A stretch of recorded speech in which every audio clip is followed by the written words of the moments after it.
কুরআনুল মাজিদে হজ সম্পর্কে সূরা হজের ২৭ নম্বর আয়াতে কি বলা হয়েছে, ২৬ নম্বর আয়াতে কি বলা হয়েছে এবং ২৮ নম্বর আয়াতে কি বলা হয়েছে।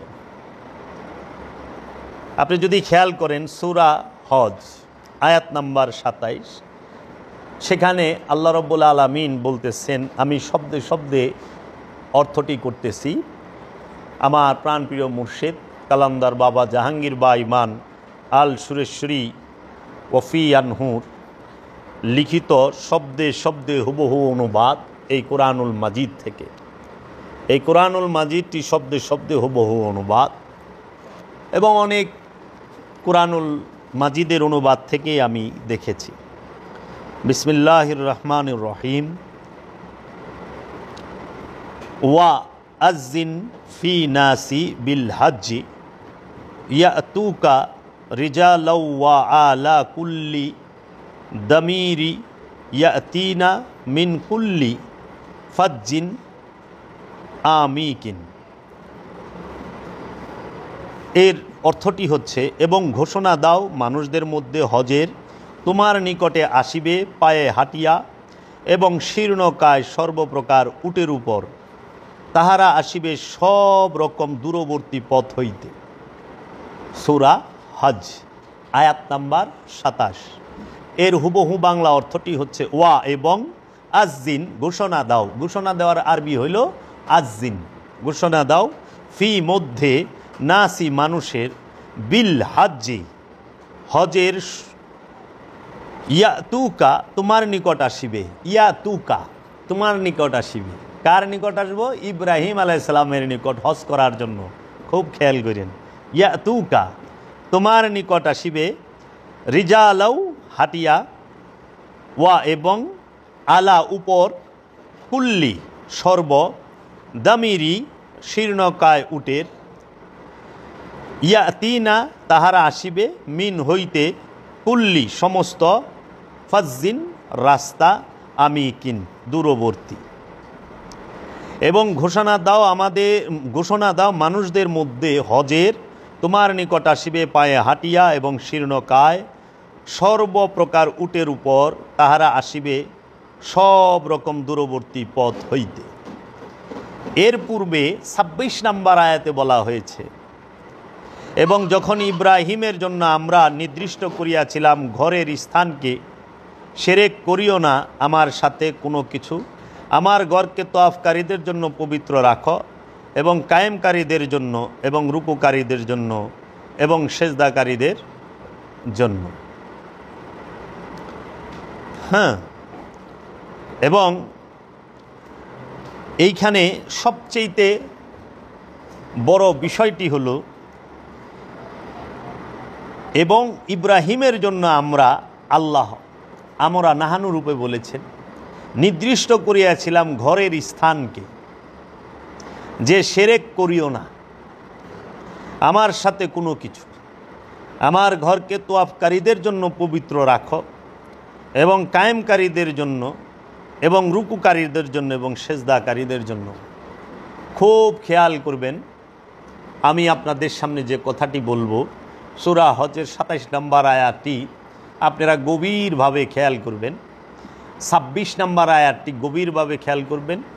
আমি যে আয়াতটি এখন আবার পড়তেছি ২৬ নম্বর আয়াতটি, এর বাংলা অর্থটি হলো, এবং যখন ইব্রাহিমের জন্য আমরা নির্দিষ্ট করিয়াছিলাম ঘরের স্থান, যে শিরক করিও না আমার সাথে কোনো কিছু,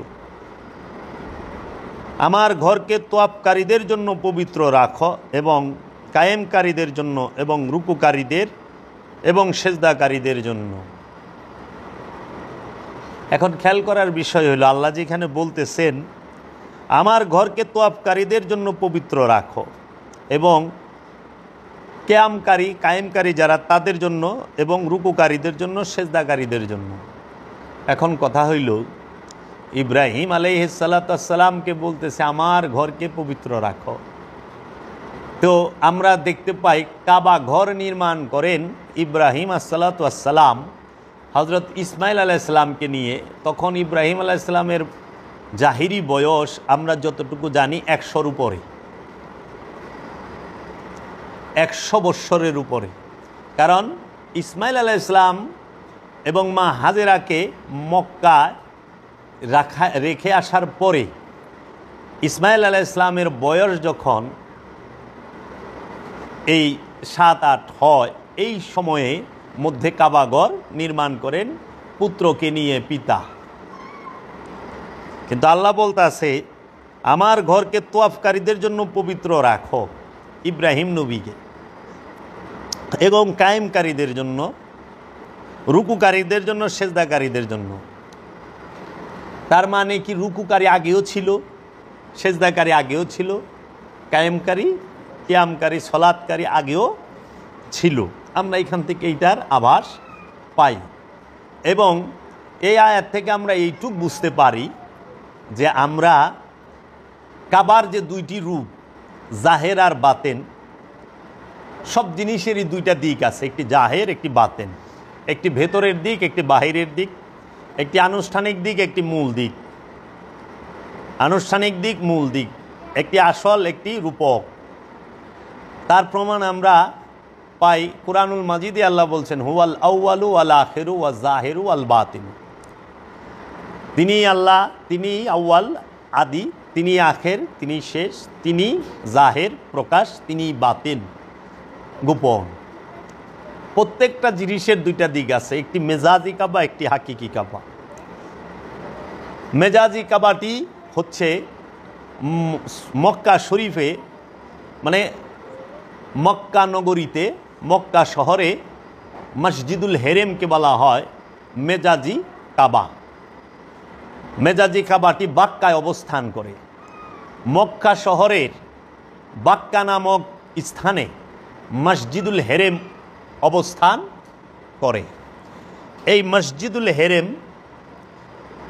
এটি হচ্ছে আনুষ্ঠানিক কাবা, মেজাজি কাবা, রূপক কাবা।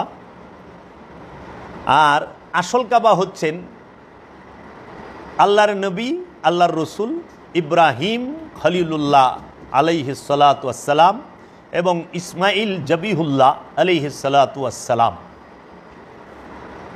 তাই এই হাকিকি কাবাই প্রতীকী কাবা, মেজাজি কাবা শরীফকে, রূপক কাবা শরীফকে নিজ হাতে তৈরি করেছেন। আর হাকিকি কাবাটিকে মহান রব্বুল আলামিন আল্লাহ সুবহানাহু তাআলাহু, আল্লাহ রব্বুল আলামিন তিনি স্বয়ং নিজ হাতে তৈরি করেছেন। আসল কাবা, মূল কাবা, হাকিকি কাবা, নুরি কাবা, জিন্দা কাবা এবং আল্লাহর জাত নূরে নূরময় যে কাবা, সেই কাবাকে আল্লাহ নিজ হাতে তৈরি করেছেন। এই কথাটি সূরা নহলের মধ্যে আছে যে আল্লাহ নিজ হাতে আদমকে তৈরি করেছেন। আদম ওয়াজহুল্লাহ, আদমি আইনুল্লাহ, আদমি সামিউল্লাহ, আদমি বাসিরুল্লাহ, আদমি ইয়াদুল্লাহ, আদমি কালামুল্লাহ, আদম সফিউল্লাহ। প্রত্যেকটা নবী এবং রসুল তাহারা সবাই আদম। প্রত্যেকটা অলি, আউলিয়ায়ে কেরাম, কামেল আল্লাহর অলিগণই হচ্ছেন আদম। এবং এই আদম আল্লাহ নিজে নিজ হাতে তৈরি করেন। আদমের চেহারাই আল্লাহর চেহারা, আদমের সুরতই আল্লাহর সুরত। মানুষের সুরত আল্লাহর সুরত নয়, মানুষের চেহারা কখনো আল্লাহর চেহারা নয়, আদমের চেহারা। এই আদম আর মানুষের রহস্য বুঝতে আপনাকে প্রচণ্ড পড়াশোনা, জ্ঞান গবেষণা করতে হবে এবং কামেল গুরুর শরণাপন্ন হয়ে দায়মি সলাতের মাধ্যমে আদমের পরিচয় এবং আদম কাবার পরিচয় আপনাকে জানতে হবে। এখন আপনি হজ করবেন কোথায়? আল্লাহ কিন্তু বলেন নাই সূরা হজের 27 নম্বর আয়াতে যে তোমরা হজ করার জন্য সৌদি আরবের মক্কা নগরীতে আসো, এটা কিন্তু বলেন নাই। আল্লাহ কি বলছেন? সূরা হজের 27 নম্বর আয়াতটি আপনাদেরকে আমি পড়ে দেখার অনুরোধ করতেছি। সে আয়াতটিতে বলতেছেন, এবং ঘোষণা দাও মানুষদের মধ্যে হজের। আল্লাহর রসুল, আল্লাহর নবী ইব্রাহিম আলাইহিস সালামকে আল্লাহ বলতেছেন মানুষের মধ্যে হজের ঘোষণা দাও। তোমার নিকট আসিবে পায়ে হাঁটিয়া। আল্লাহর রসুল ইব্রাহিম খলিলুল্লাহকে, ইব্রাহিম নবী আলাইহিসসালামকে আল্লাহ নিজে বলতেছেন, হে ইব্রাহিম, আপনি হজের ঘোষণা দিন, মানুষদের মধ্যে আপনি ঘোষণা দিন এবং ঘোষণা দাও মানুষদের মধ্যে হজের। তোমার নিকট আসিবে পায়ে হাঁটিয়া এবং শীর্ণকায় সর্বপ্রকার উটের উপর, তাহারা আসিবে সব রকম দূরবর্তী পথ হইতে। তাইলে মানুষদেরকে যাইতে কইছে, এখানে কইছে ফি নাসিম, মানুষদের। এখন কথা হইল, আল্লাহর নবীর কাছে যাইতে হবে হজ করতে, আল্লাহর আদম যিনি, আল্লাহর রসুল যিনি, তার কাছে যাইতে হবে হজ করতে। হজের ঘোষণা মানুষের মধ্যে দিয়েছেন আল্লাহর রসুল। সেই কাবাকে তোয়াফ করবে, হজ করবে। আপনাদের প্রতি আমার অনুরোধ রইল, আপনারা সূরা হজের 27 এবং 26 নম্বর আয়াত আপনারা একটু পড়ে দেখবেন। এখন আমি যদি একটু বলতে চাই যে হজ কি, হজের অর্থ কি, হজ কাকে বলে? 6 রিপুর বন্ধন হতে মুক্তি লাভের প্রচেষ্টায় লেগে থাকার নামই হইল হজের দিকে অগ্রসর হবার সুন্দর পাথেয়। ষড়রিপুর বন্ধন হইতে মুক্তি লাভের প্রচেষ্টায় লেগে থাকার নামই হইল হজ। ষড়রিপুর বন্ধন হইতে মুক্তি লাভের প্রচেষ্টায় লেগে থাকার নামই হজ। হজ কি? আল্লাহর গুণে গুণান্বিত হয়ে যাওয়াটাই হজ। তাহলে আল্লাহর গুণ একটা দুইটা, অসংখ্য না? তো যার মধ্যে আল্লাহর সম্পূর্ণ গুণাবলী প্রকাশ পেয়েছে, যেই ব্যক্তির মধ্যে, যেই আদমের মধ্যে আল্লাহর সমস্ত গুণাবলী প্রকাশ পাইছে, তিনিই হচ্ছেন হাজি। তাকেই হাজি বলে। হাজি কাকে বলে? আল্লাহর গুণে সম্পূর্ণরূপে গুণান্বিত হয়ে যাওয়ার নাম হচ্ছে হজ। হজ বিষয়টি একটি অত্যন্ত জটিল বিষয়। এই হজের পরিপূর্ণতা লাভ করে যারা, এই হজের পরিপূর্ণতা লাভ করার আশা রাখেন যারা, তাদেরকে অবশ্যই ধ্যান সাধনার মুরাকাবা, মুশাহেদায় ধৈর্য সহকারে কিছুকাল অতিবাহিত করতে হবে। বন্ধনটিকে আল্লাহর জন্য উৎসর্গ করতে হবে এবং ইহা ধীরে ধীরে অভ্যাসের মাধ্যমে ধ্যান সাধনাটি করে যেতে হবে। এখন আমরা যে হজ করি, হজের মধ্যে বেশিরভাগ যে অনুষ্ঠানগুলো আমরা করি, এই হজটি কিন্তু অধিকাংশই আল্লাহর ওলিকে কেন্দ্র করে, আল্লাহর ওলিকে অনুসরণ করা হয় হজের মাধ্যমে এবং আল্লাহর নবী এবং রসুলকেও অনুসরণ করা হয় হজের মাধ্যমে। কিভাবে? হজের মধ্যে কি কি আছে? হজের মধ্যে আছে তোয়াফে কাবা, মাকাম ইব্রাহিম থেকে মুসল্লা গ্রহণ করা, হাজরে আসওয়াদকে চুম্বন করা, তোয়াফ করা কাবাকে, জমজম পান করা, সাফা মারওয়ায় দৌড়ানো, মুজদালিফায় গমন করা, আরাফার ময়দানে অবস্থান করা এবং মিনায় যাওয়া, কুরবানি করা। আর সর্বপ্রথম যে বিষয়টি, এহরামের কাপড় পরা। এহরামের কাপড় পরে কাবাঘরে প্রবেশ করতে হয়, কাবার সামনে আসতে হয়। তো এই হজ আপনাকে মুরাকাবা মুশাহেদার যে হাকিকি শিক্ষাটা সম্পূর্ণরূপে এটা দেয়। এহরামের কাপড় পরিধান করতে হয় তায়েফের এখান থেকে। এহরামের কাপড় কি? শিলি ছাড়া। এহরামের কাপড় রং হইল সাদা, কোনো রঙিন কাপড় পরা যাবে না হজের সময়। এহরামের কাপড় হচ্ছে সাদা, এহরামের কাপড়ে শিলি থাকে না, শিলি ছাড়া কাপড় পরতে হবে, এবং এহরামের কাপড়ের মধ্যে পকেট থাকে না। শিলি নাই, পকেট থাকবো কই থেকে? হজের মূল বিষয়টি হচ্ছে হজের মধ্যে কথা কম বলা, সম্পূর্ণরূপে কথা থেকে বিরত থাকতে পারলে সবচেয়ে ভালো। আর নাহলে অতি সীমিত কথা বলা, ধ্যানে খেয়ালে সবসময় আপন রসুলকে রাখা, এবং যে হাকিকি কাবা তাকে তোয়াফ করা, এবং মেজাজি কাবা তাকে তোয়াফ করা। এখন আপনি হজ করতে গেছেন, হজের মধ্যে সবই ধরতে গেলে আল্লাহর ওলির এবং আল্লাহর রসুলের সুন্নত আমরা পালন করি। কারণ কি, আপনি যদি খেয়াল করেন দেখবেন এই হজকে অনুসরণ করে কোথা থেকে কাবা ঘর কে তৈরি করল? কাবা ঘর সর্বপ্রথম তৈরি করেছেন, একটু শরীয়তি ওয়াজ নসিহত দরকার আছে।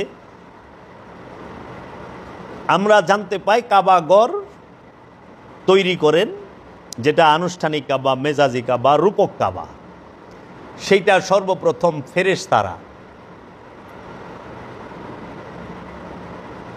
তারপরে সেই কাবাকে ফেরেশতারা কোথায় তৈরি করেন?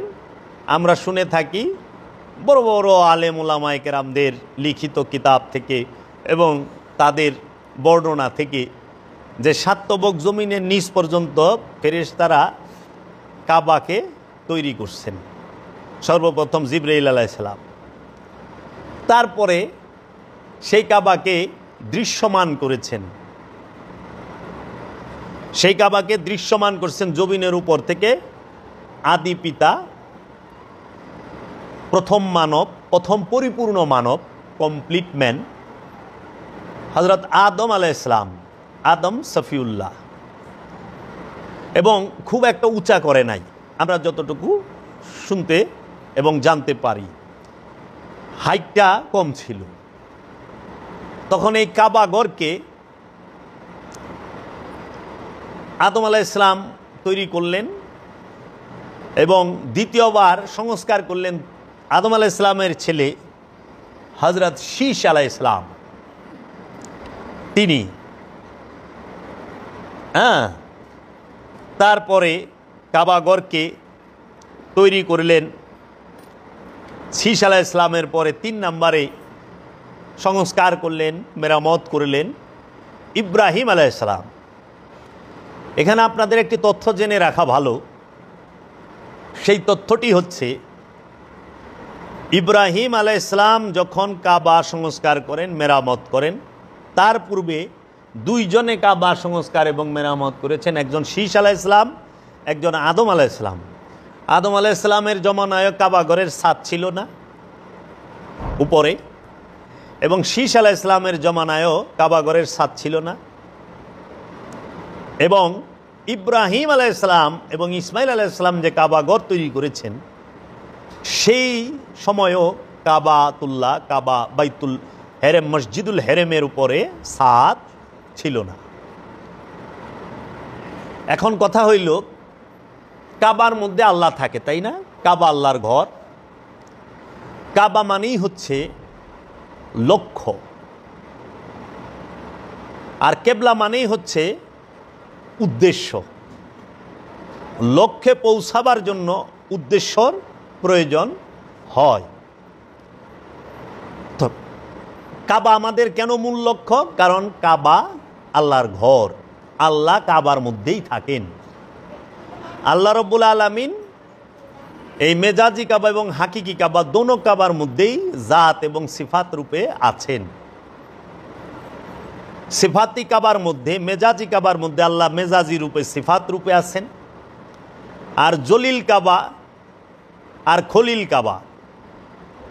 খলিল কাবা হচ্ছে ইব্রাহিম আলাইহিস সালাম যে কাবা ঘর তৈরি করেছেন সেটাকে বলা হয়, আর জলিল কাবা হচ্ছেন ইব্রাহিম খলিলুল্লাহ আলাইহিস সালাতু ওয়াস সালাম এবং ইসমাইল জবিহুল্লাহ এবং আদম সফিউল্লাহ নবী আলাইহিস সালাতু ওয়াস সালাম, তিনারা নিজেরাই জলিল কাবা, যেখানে আল্লাহ জাত এবং সিফাত রূপে অবস্থান করেন, আদমের মধ্যে, নবীর মধ্যে, রসুলের মধ্যে, অলির মধ্যে। আর ওই মেজাজি কাবায় গুণাবলী রূপে, সিফাত রূপে থাকেন।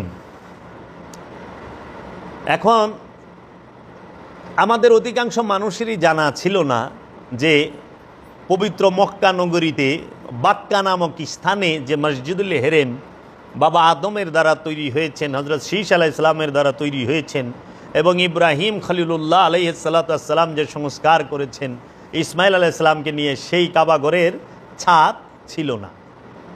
এই ছাদটি অনেক পরে দেওয়া হয়, যেহেতু আজকে কাবা, হজ, কুরবানি, তাই এই বিষয়ে আমার মনে হয় আপনাদের অজানা কিছু তথ্য জানাইলে উপকৃত হবেন। তো ইব্রাহিম আলাইহিস সালাতু ওয়াস সালামের পূর্বেও 7 জন নবী ছিলেন কোরআনে বর্ণিত। এই 7 জন নবী হচ্ছেন ইব্রাহিম নবীর আগে, ইব্রাহিম আলাইহিস সালামের আগে। সেই 7 জন নবীকে আদম সফিউল্লাহ, হজরত শীশ আলাইহিস সালাম, হজরত নূহ আলাইহিস সালাম, হজরত দাউদ আলাইহিস সালাম এবং হজরত সালেহ আলাইহিস সালাম এবং হজরত ইউনুস আলাইহিস সালাম এবং হজরত ইদ্রিস আলাইহিস সালাম। 7 জন পাওয়া গেছে। আদম, সফিউল্লাহ, হজরত শীশ, হজরত নূহ এবং দাউদ আলাইহিস সালাম, সালেহ আলাইহিস সালাম এবং হজরত ইউনুস আলাইহিস সালাম এবং হজরত ইদ্রিস আলাইহিস সালাম। এই 7 জন নবী হচ্ছেন ইব্রাহিম খলিলুল্লাহর আবির্ভাবের আগমনের আগে। বাকি 18 জন নবী যারা আছেন তাহারা সবাই মিল্লাতে ইব্রাহিম, ইব্রাহিম আলাইহিস সালামের যুররিয়াত, ইব্রাহিম আলাইহিস সালামের আওলাদ থেকে এসেছেন, আওলাদের ঘরে এসেছেন। এর জন্য মসজিদুল হেরেম এবং মসজিদুল আকসা দুটোই হচ্ছে এই মিল্লাতে ইব্রাহিম যাহারা, এই ইব্রাহিম আলাইহিস সালামের যাহারা উম্মত, যাহারা বংশ, যারা অনুসারী, যাহারা ঘরানা, তাদেরকে আল্লাহ নাম দিছে মুসলিম। মুসলিম নামটা দিছে ইব্রাহিম আলাইহিস সালাম নিজে, এবং ইব্রাহিম আলাইহিস সালামের জবান দিয়ে রবে। মুসলিম শব্দের অর্থ হইল আত্মসমর্পণকারী। এখন কথা হইল, কাবা শরীফের মধ্যে আগে আল্লাহ আসছে মসজিদুল হেরেম নামক মেজাজি কাবা, রূপক কাবা, এই যে প্রতীকী কাবা ঘর, সেই কাবা ঘরে কি আল্লাহ প্রথম প্রবেশ করেছে? না, আদম সফিউল্লাহর, আদম আলাইহিস সালামের কলবের মধ্যে এবং আদম আলাইহিস সালামের ভেতরে আল্লাহ আগে প্রবেশ করেছেন। কারণ আমরা দেখতে পাই হাকিকি কাবার মধ্যে আল্লাহ আগে ছিলেন। কেমনে, কিভাবে? সেটা হইল আল্লাহ সূরাতুল বাকারায় বললেন, ইন্নী জাইলুন ফিল আরদে খলিফা, নিশ্চয়ই আমি পৃথিবীর মধ্যে আমার প্রতিনিধি প্রেরণ করব, খলিফা প্রেরণ করব। তখন ফেরেশতারা বললেন, আল্লাহ আপনি কি তাদেরকে প্রেরণ করবেন যাহারা রক্তপাত করে, মারামারি করে, হানাহানি করে তাদেরকে? কারণ আদমের পূর্বেও জিন ছিল, আজাজিল ছিল আদমের আগে। জিন জাতি, ফেরেশতা জাতি আদমের আগে ছিল। মানুষও ছিল আদমের আগে, সেইগুলো পরিপূর্ণ মানুষ ছিল না, বন মানুষ ছিল। আদম মানেই হচ্ছে কমপ্লিট ম্যান, পরিপূর্ণ মানব। তাহলে মানবের পরিপূর্ণতা কখন আসে? মানবের পরিপূর্ণতা তখনই আসে যখন মানুষের নফসের সাথে রূহ প্রকাশ হয় রবের প্রকাশ এবং বিকাশ ঘটে তখন সে পরিপূর্ণ মানব হয়। এর পূর্বে সে পরিপূর্ণ মানব না, মানুষ। তাই মানুষকে মানুষ হইতে বলা হয়েছে। শুধু প্রাণের খাসিলত, শুধু মানুষের খাসিলত ভালো না। মানুষ নিয়ে কোরআন যতটি আয়াত বলছে সবটি খারাপ গুণ, আর আদমের গুণ সব পরিপূর্ণ, কমপ্লিট, পরিপূর্ণ, অ্যাবসলিউটলি ভালো। তাই মানুষ আর আদমের মধ্যে আসমান জমিন তফাৎ। আদম হচ্ছে পরিপূর্ণ মানব, আর আদমের পূর্বে যারা ছিলেন নফসের অধিকারী, খান্নাসের অধিকারী, তারা পরিপূর্ণ না, তারা ছিল জঙ্গলি মানব, অসুর মানব। এর জন্য এই যখন দেখলো এই অসুরেরা, এই জিনেরা মারামারি, কাটাকাটি, হামলা মামলা জর্জরিত বিচার সালিশে, তখন আল্লাহ বললেন, আমি পৃথিবীর মধ্যে এই অমানুষগুলারে মানুষ করার জন্য, এই অসুরগুলারে, এই জীবেরে শিবে পরিণত করার জন্য আমি আমার প্রতিনিধি প্রেরণ করব। আদম আল্লাহর প্রতিনিধি। আদম জন্ম হয় না, আদমকে আল্লাহ নিজ হাতে তৈরি করে। আদমকে তৈরি করা হয়, আদম জন্মায় না। জন্মাইলো মানুষ, জন্মাইলো জিন। আদমকে নিজ হাতে আল্লাহ তৈরি করে। আল্লাহ যাকে তৈরি করেন তিনি হয় আদম।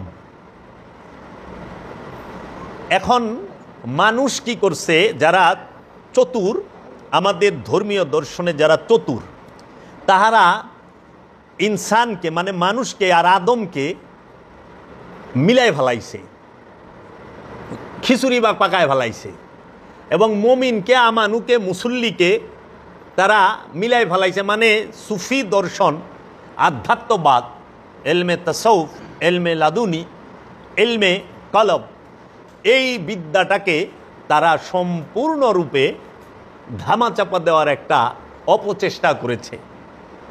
কিন্তু যুগে যুগে, কালে কালে আল্লাহর কামেল ওলিদের দ্বারা এই সত্য উন্মোচিত হচ্ছে, হবে এবং হয়ে চলছে। তাই এই আদম আর মানুষ এক না। আদমের সুরত আল্লাহর সুরত, আদমের চেহারা আল্লাহর চেহারা, আদমের স্বভাব আল্লাহর স্বভাব। এই জন্য আদমের জ্ঞান আল্লাহর জ্ঞান, আদমের এলেম আল্লাহর এলেম, আদমের স্বভাব আল্লাহর স্বভাব। কিন্তু মানুষের স্বভাব আল্লাহর স্বভাব না, মানুষের চেহারা আল্লাহর চেহারা না, মানুষের জ্ঞান আল্লাহর জ্ঞান না। কিভাবে? কারণ মানুষ যদি আল্লাহর চেহারা হয়, তাহলে আবু জেহেল, আবু লাহাব, সাহেবা, উকবা, জুলখায়েশ, মগিরা, আপনার সাদ্দাত এবং ফেরাউন, নমরুদ, এরা সবাই মানুষ ছিল। মানুষ রূপী ছিল না? এরা আল্লাহর রূপ হয়ে যাইব। হায় হায় কয় কি? তাহলে আল্লাহর কলঙ্ক হয়ে যাইব না? নওজুবিল্লাহ মিন জালিক। আল্লাহর রূপ তো ফেরাউন এরা হইতে পারে না। এর জন্য আল্লাহ খুব সূক্ষ্ম থেকে সূক্ষ্ম বিচারক, এবং এটি সূক্ষ্মেরও সূক্ষ্ম দর্শন। সবার চোখে ধরা পড়বে না যে মানুষ আর আদম এক নয়। আদমকে বাশার বলে ডাকা হয়েছে। আদম হচ্ছে আবুল বাশার,